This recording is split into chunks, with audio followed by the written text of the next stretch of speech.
सोचिए, आप अपने घर में बैठकर अपने खेतों को देख रहे हैं, अपने कड़ी मेहनत से उगाई गई फसल के बारे में सोच रहे हैं, और अचानक एक तूफान आता है।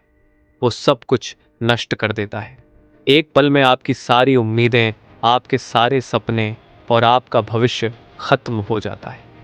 आप क्या करेंगे? किससे मदद मांगेंगे? यह है कहानी लेंचो की, एक ऐसे आदमी की जो भगवान पर अपनी आस्था रखता है। और वही कहानी जो आपको ये सोचने पर मजबूर कर देगी, जब पूरी दुनिया आपके खिलाफ हो तो आप किससे मदद मांगेंगे। स्वागत है एडुकरण पर, जहां आज हम एक पत्र भगवान को की गहराई में उतरेंगे। एक ऐसी कहानी जो आपके दिल को छू जाएगी और आस्था और इंसानियत की असली परिभाषा को चुनौती देगी। फिक्र न करें, मैं आपसे भगवान को पत्र भेजने के लिए नहीं कहने वाला, लेकिन मैं आपको यह जरूर समझाऊंगा कि लेंचो ने ऐसा क्यों किया। ऐसा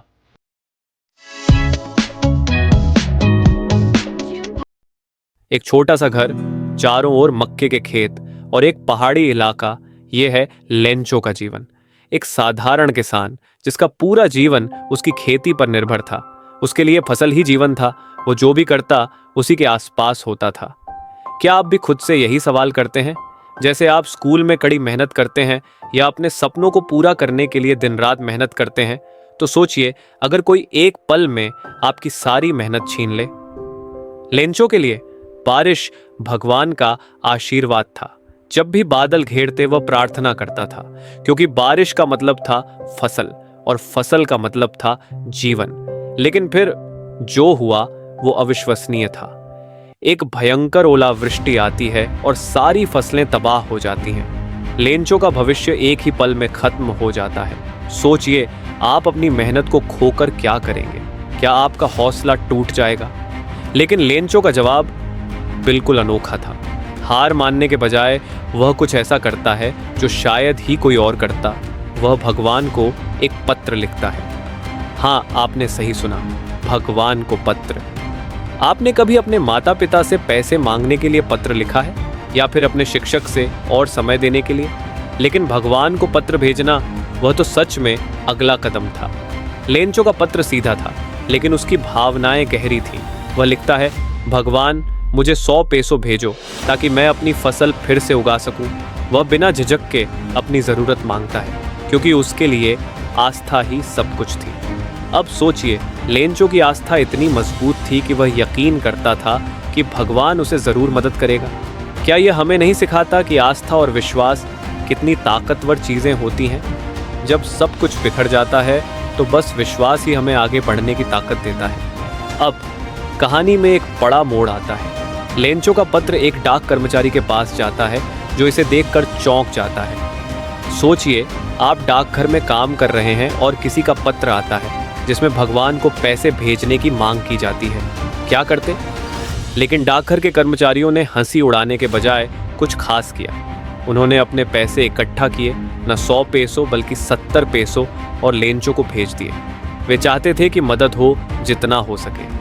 लेकिन जब लेंचो को पैसे मिले तो वह गुस्से में आ जाता है। वह बहुत दुखी था, क्योंकि उसे 70 पैसों मिले, न कि 100। वह भगवान की मदद मानता है, लेकिन इंसानियत का हिस्सा नहीं मानता। वह ये मानने को तैयार नहीं था कि इंसान भी मदद कर सकते हैं। अब ये मज़ेदार हिस्सा है। लेंचो अपनी आस्था इतनी पक्की रखता है कि वह डाकघर के कर्मचारियों को चोर मानता है। वह भगवान को फिर से पत्र लिखता है और अब वह 30 पैसों की ओर मांग करता है। तो इस कहानी से हमें क्या सीखने को मिलता है? हम शायद लेंचो की आस्था पर हंसी उड़ा सकते हैं, लेकिन क्या ये संदेश इससे कहीं गहरा नहीं है? लेंचो की अडिग विश्वास ये दिखाता है कि जब सब कुछ खत्म हो जाता है तो आस्था ही वह चीज है जो हमें आगे बढ़ाती है। लेकिन यह भी एक और बात सिखाता है। डाकघर के कर्मचारी अपनी सहानुभूति और दया से मदद करने का प्रयास करते हैं। यह साबित करता है कि कभी कभी हमारी मदद एक दूसरे से ही आती है। हम जितना भी विश्वास करें, इंसानियत भी उतनी ही महत्वपूर्ण है। क्या लेंचो ने भगवान से अधिक इंसानियत की मदद को नजरअंदाज किया? ये सवाल हमें खुद से पूछने की जरूरत है। अब मैं आपसे ये सवाल पूछता हूं, अगर आप लेंचो की जगह होते तो क्या आपकी आस्था इतनी मजबूत होती, या आप हकीकत को ज्यादा अहमियत देते? नीचे कमेंट में अपने विचार जरूर शेयर करें। और अगर आपको यह वीडियो पसंद आया हो तो हमारी दूसरी video the diary of Anne Frank जरूर देखें। देखने के लिए धन्यवाद। याद रखें, सीखना सिर्फ कक्षा में नहीं होता, बल्कि जब हम दुनिया को समझने की कोशिश करते हैं। हमेशा सवाल पूछते रहें, पढ़ते रहें और मैं आपको अगले वीडियो में मिलूंगा।